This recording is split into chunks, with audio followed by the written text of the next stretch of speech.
अपने बेटे विमल को बहुत कष्ट से पाल पोस कर बड़ा की थी। शांता के पति मोहनलाल की मृत्यु लगभग 10 वर्ष पहले हो चुकी थी, लेकिन मोहनलाल सरकारी नौकरी करते थे। इस वजह से शांता को पेंशन मिलता था, जिससे उसके खाने पीने और दवा का खर्च निकल जाता था। लेकिन विमल कोई काम नहीं करता था और शांता का पेंशन भी बार बार हड़प लेता था। अरे बेटा विमल, मेरी इस महीने की दवा खत्म हो गई है, आते वक्त लेकर आना। अब इस उम्र में तुम्हें दवा खाने की क्या जरूरत है? वैसे भी तो एक टांग तुम्हारी कब्र में ही है। सही कहा तुमने, एक तो हमारे खाने के पैसे नहीं है, ऊपर से इन्हें दवाई भी चाहिए। लेकिन बेटा, तुम्हारे पिताजी का पेंशन तो हर माह आता है, उस पैसे से मेरी दवा लेकर आ। वैसे भी तुम लोगों ने मेरे लिए अभी तक किया ही क्या है?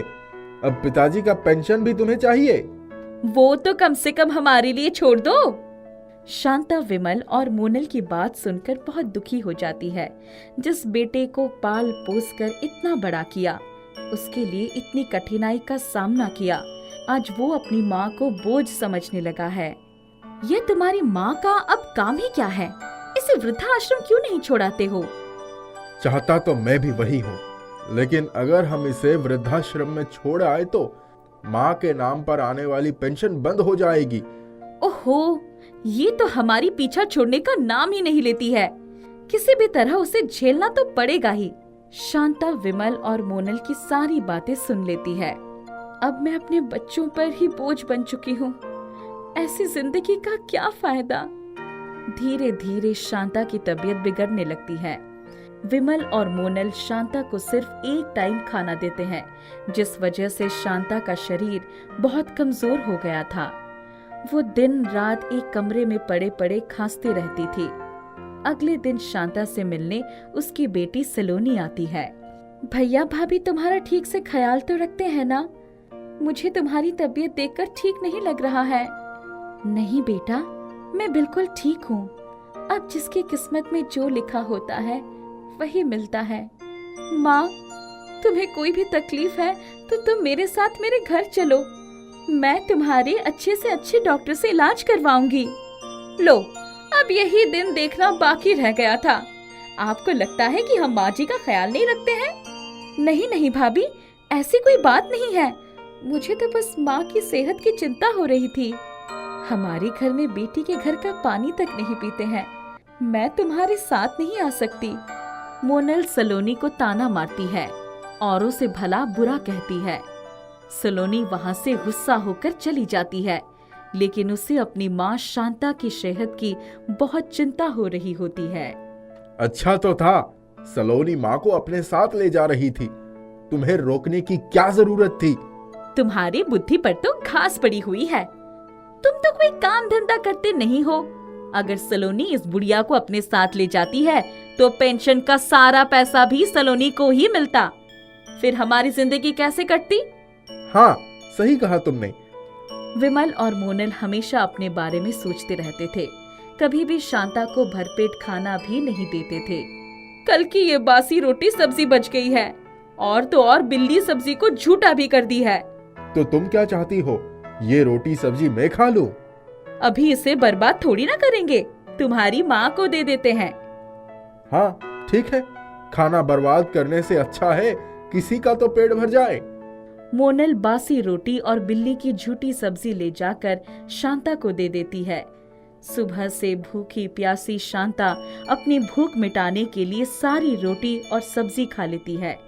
उसके बाद शांता को उल्टियां होने लगती है। मोनल बेटा, मेरा तबीयत ठीक नहीं लग रहा है, जाकर किसी डॉक्टर को बुलाओ। नहीं नहीं, डॉक्टर की कोई जरूरत नहीं है। ज्यादा खाने की वजह से पेट खराब हो गया है। एक गैस की दवाई ले लो, ठीक हो जाएगा। बेटा, वैसे भी डॉक्टर का खर्चा तुम्हारे बाबूजी के पेंशन के पैसे से निकल जाएगा। एक बार डॉक्टर को बुलाकर मेरा इलाज करवा दो। तुम्हें भी ना झूठ का नाटक करने का आदत है। चुपचाप सो जाओ और हमें भी सोने दो। इतना बोलकर विमल और मोना सोने चले जाते हैं। शांता की तबीयत बिगड़ जाती है और उसी रात उसकी मृत्यु हो जाती है। अगली सुबह जब विमल शांता को देखने जाता है तो वो अपना सर पीटने लगता है। अरे क्या हुआ, सुबह सुबह क्यों गला फाड़ रहे हो? माँ जी तो स्वर्ग सिधार गई, अब क्या होगा? पेंशन का पैसा भी आना बंद हो जाएगा। मैंने तुम्हें कल रात बोला था इस बुढ़िया को डॉक्टर से इलाज करवा दो, लेकिन तुमने मेरी एक नहीं सुनी। अच्छा, तो बासी रोटी और बिल्ली का जूठा रोटी खिलाने का इल्जाम भी मेरे ऊपर डाल दो। विमल और मोनल को शांता की मृत्यु का कोई दुख नहीं था। उन्हें शांता की पेंशन से मतलब था, जो कि अब शांता की मृत्यु के बाद उन्हें नहीं मिलने वाली होती है। तभी वहाँ सलोनी आ जाती है। ये सब कैसे हो गया? माँ तो भली चंगी थी, लेकिन अचानक उनकी मृत्यु कैसे हो गई? अरे हमें क्या पता था, लगता है कुछ उल्टा सीधा खा लिया होगा।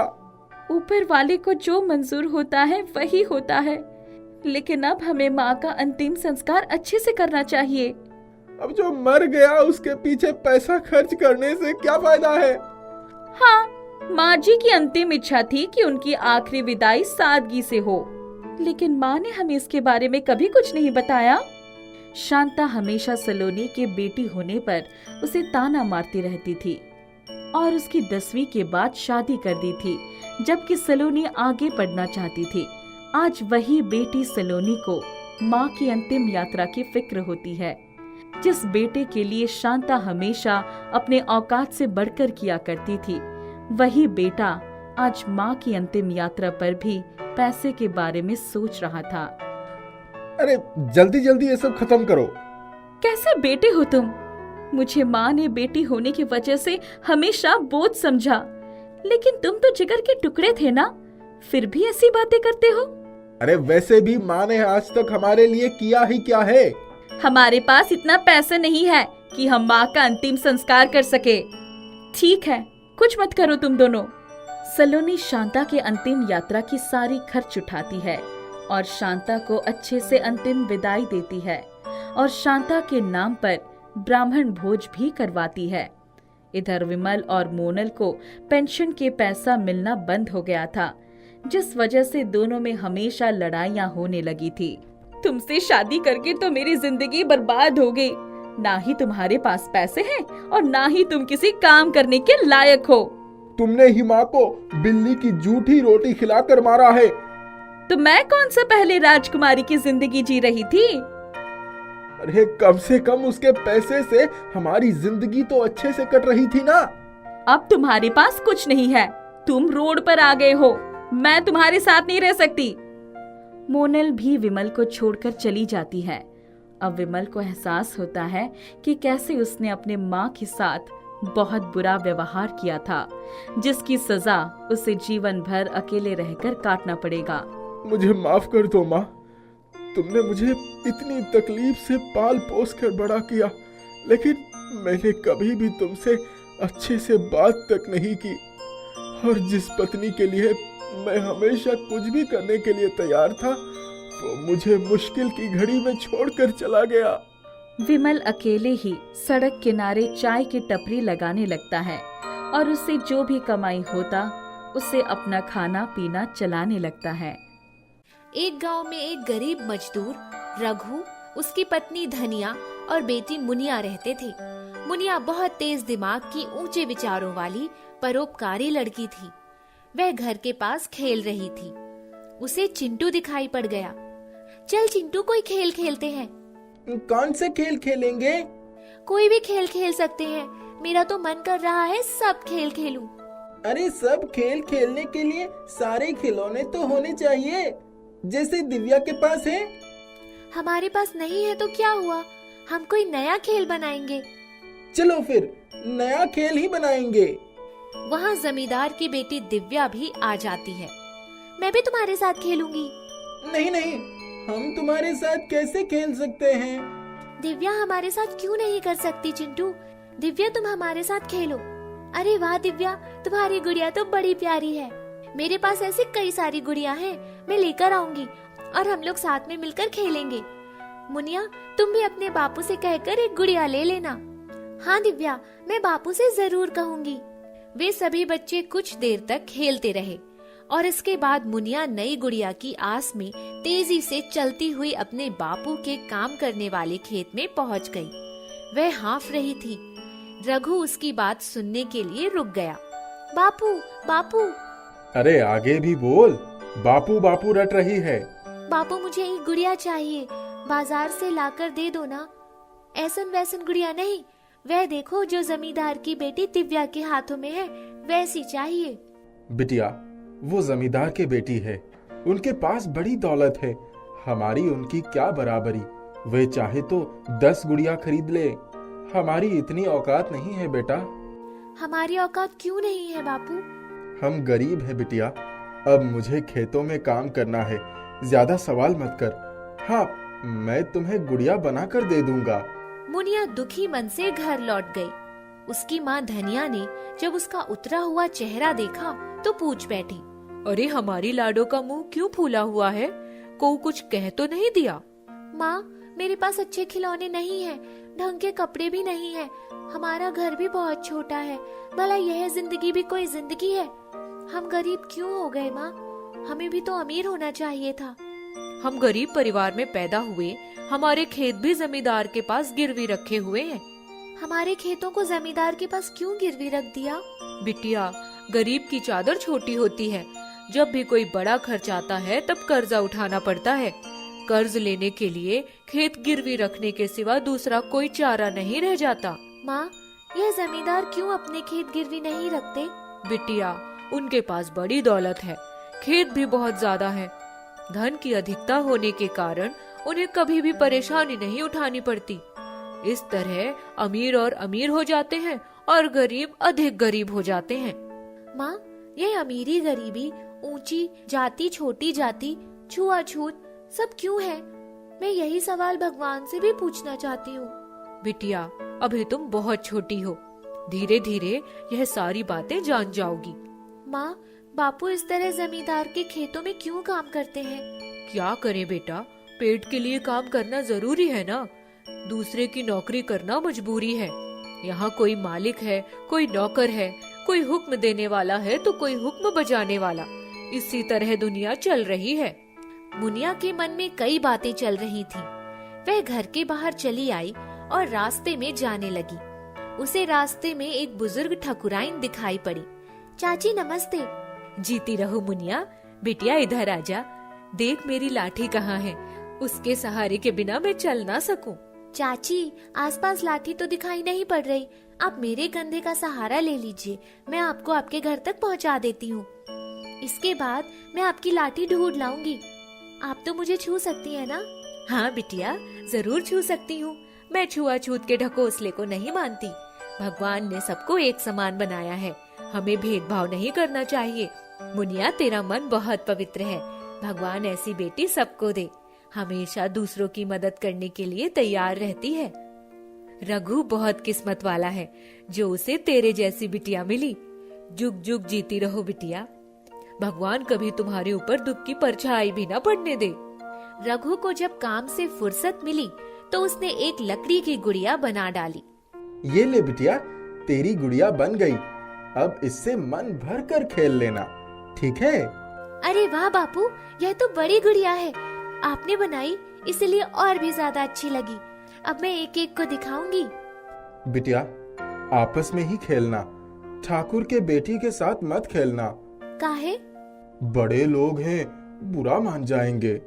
बापू, इका बड़े लोग हैं, बड़े लोग कहते रहते हो, हम सब बराबर हैं। जैसे उनके 2 हाथ पैर, एक सर, वैसे हमारे पास भी है। अब बिटिया क्या समझाऊं, तेरी नजर में तो सब बराबर है। मुनिया गुड़िया लेकर खेलने लगी और रघु अपने काम पर चला गया। वह खेलते खेलते सबको अपनी गुड़िया दिखा रही थी। सामने से ठाकुर की लड़की दिव्या चली आई। अरे मुनिया, ये कौन सी गुड़िया है?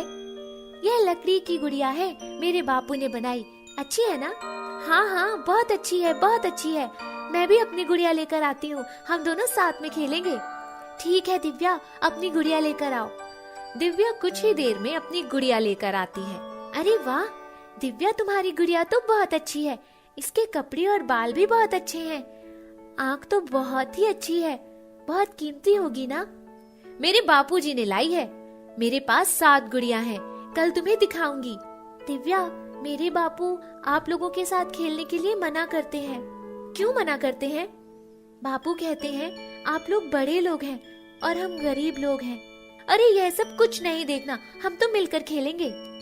दिव्या और मुनिया खेलने में जुट जाते हैं। इतने में दिव्या के बापू जमींदार इंद्रभान आ गए। अरे दिव्या, किसके साथ खेल रही हो? अपनी बराबरी में खेला जाता है। क्यों रे मुनिया, अपने इलाके में जाकर खेल, ये ठाकुरों का इलाका है। चाचा जी, हमने क्या पाप किया है? मुझसे सवाल मत कर, अपने बाप से जाकर पूछ लेना। बापूजी, आप हमें ऐसा क्यों कह रहे हैं? मुनिया तो बड़ी अच्छी लड़की है, उसने मुझे अपनी गुड़िया भी दी थी।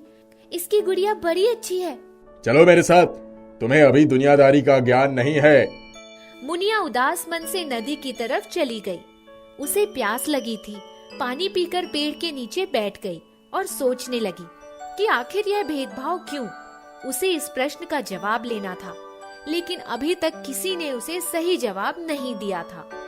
जमींदार का छोटा बेटा विजय कुछ बच्चों के साथ खेलते हुए नदी के पास पहुंच गया। वह नदी के पानी में किनारे पर उतर गया। विजय, पानी बहुत गहरा है, आगे मत जाना। अरे मैं डरता नहीं हूँ, मुझे तो मजा आ रहा है। ये देखो, मैं आगे जा रहा हूँ। रुक जाओ भैया, आगे पानी बहुत गहरा है, डूबने का खतरा है। विजय मुनिया की बात को अनसुना करते हुए आगे बढ़ गया। उसे तैरना भी नहीं आता था और वह गहरे पानी में डूबने लगा।